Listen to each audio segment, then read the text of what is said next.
ìgbà wo ni MC Oluomo máa di president o? Alhaji Tajudeen Baruwa, national president fún gbogbo ẹgbẹ́ onímọ́tò Nurtw lẹ́rí tí àwọn èèyàn tí wọ́n sọ pé àwọn làwọn máa tẹ̀lé o, tí gbogbo àwọn èèyàn tó ń fún ní sọ́pọ́ọ̀tì lọ́tún lósì tí èrò ń tẹ̀lé wọn. Tẹ́ ẹ bá rántí pé kóòtù ti ní Tajudeen Baruwa náà ní kó remain gẹ́gẹ́ bí president fún Nurtw ní national l'Abuja.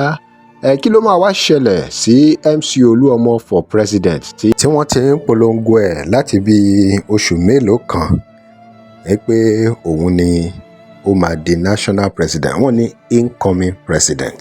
Ṣé ẹ rántí bí ariwo ṣe gbalẹ̀ kan nígbà yẹn pé Musiliu Adesanya MC Oluomo náà ló máa di president, pé ó ṣùọ̀ ni o, ṣùọ̀ báńkà ni. Ṣùgbọ́n ní báyìí tí Alhaji Tajudeen Baruwa wà ń bẹ̀, tí àwọn NLC gan pàápàá tí wọ́n sì fi gbogbo ara sí, tí gbogbo wọn support, wọn ní bó jẹ́ wájú ni, bó jẹ́ yìn ni, bó jẹ́ wájú, bó jẹ́ ọ̀tún, bó jẹ́ òsì, wọn láwọn tẹ̀lé o. Ibi yòówù tí tó bá ń lọ wípé ó di dandan káwọn tẹ̀lé. Bẹ́ẹ̀ náà sì sọ wípé Tafasego náà máa di chairman fẹ́kọ̀ọ́, náà ni wọ́n ṣe ń pè ní incoming chairman. Wá rí ọ̀rọ̀ chairman fẹ́kọ̀ọ́ yìí, ó ti wá di wàhálà tó ń rúgbó bọ̀ báyìí o, tó fi di pé wàhálà àdúgbò, ìjà àdúgbò ó ti fẹ́ máa wọnú Nurtw lẹ́kọ̀ọ́. Ṣùgbọ́n lọ́wọ́lọ́wọ́ báyìí gẹ́gẹ́ bẹ́ẹ̀ ti mọ̀, MC Oluomo náà sì ni chairman fún Nurtw lẹ́kọ̀ọ́. Nígbà tí kóòtù ti wá ní kí Tajudeen Baruwa tẹ̀síwájú gẹ́gẹ́ bí president Nurtw ní national level, TMC sì wà ní chairman Èkó. Ṣùgbọ́n àwọn èèyàn ti ń pe Tafasego ní incoming chairman, kódà àwọn kan ti ń pè ní chairman. Tọ́rọ̀ yìí sì ti ń di gbọ́nmi sí omi òtó, ó ti ń di ọ̀rọ̀ ìjà abẹ́nú.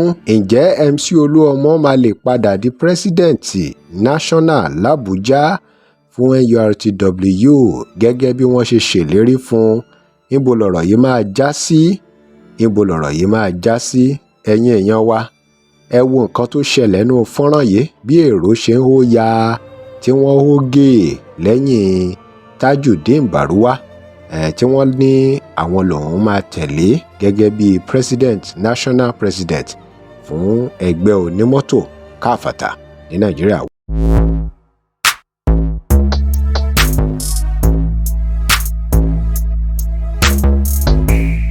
Welcome to CrossBlog X TV. Remember to like, share and follow us.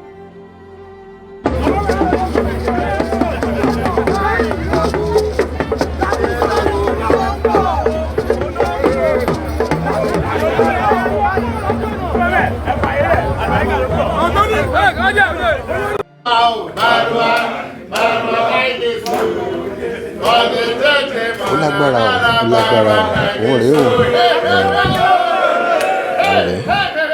bẹ́ẹ̀ rí èrò rẹpẹtẹ lẹ́yìn Alhaji Tajudeen Baruwa. You know the meaning of that song? No, sir.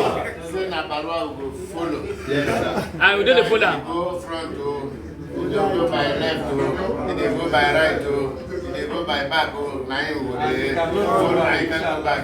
Na him we go dey follow. Up national progress. Up national progress. Lastly, sallu ala nabi. Sallallahu alaihi wasallam.